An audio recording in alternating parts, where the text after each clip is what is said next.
Then the soldiers of the governor took Jesus into the governor's headquarters, and they gathered the whole cohort around him.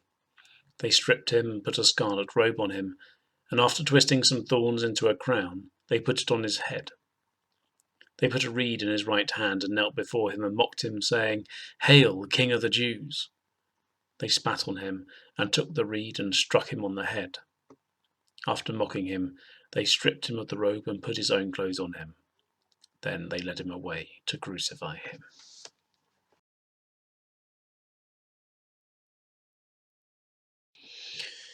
If you've ever seen Mel Gibson's The Passion of the Christ, the most gruesome, stomach-churning scene was not the crucifixion, but the scourging of Jesus.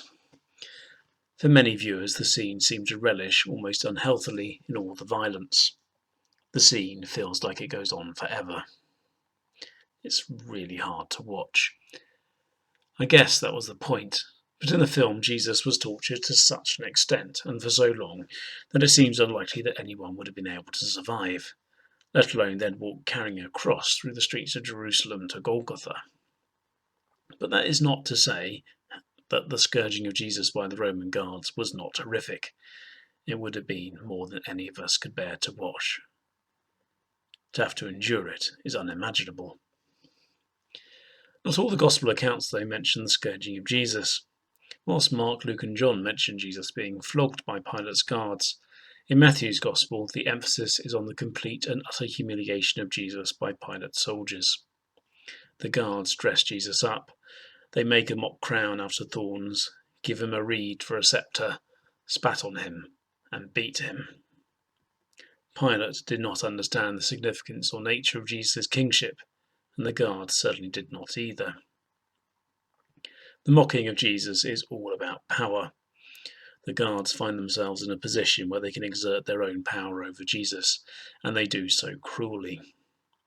They do not see Jesus as a king, but more distressingly, they do not even see Jesus as a human being. They view him as a nameless prisoner. He is simply a thing to play with.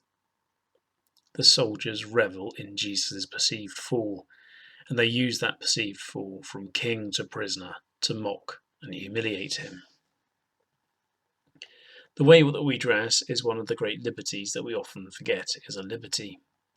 The way we dress ourselves, the clothes we pick and the way we choose to wear them, is an integral part of the way in which we form our own identities. We are what we wear. There are times, of course, when we're forced to wear specific clothes, like having to wear a uniform or put on a suit and tie for a wedding. But that is not what is happening to Jesus. What is happening to Jesus is something more profoundly disturbing. Jesus is made to wear clothes purely intended to mock him, humiliate him, and to take away his dignity.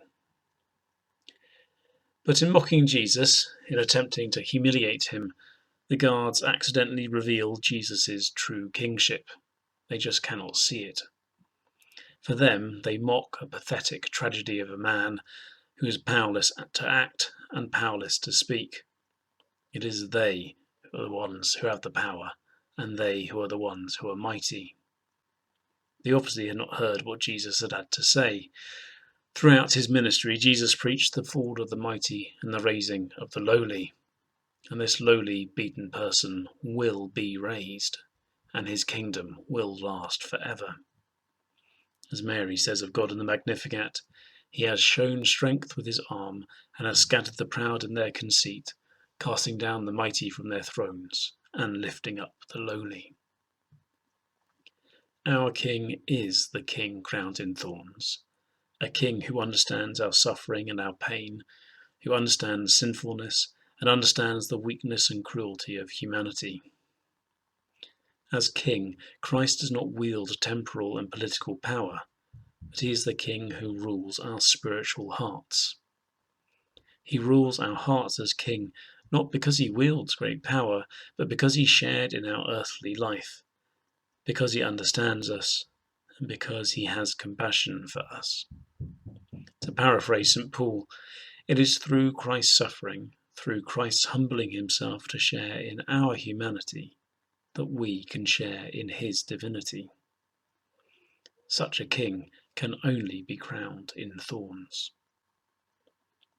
If only the soldiers had known they would not have spat on Jesus, but like the woman at Bethany, they would have kissed and washed his feet.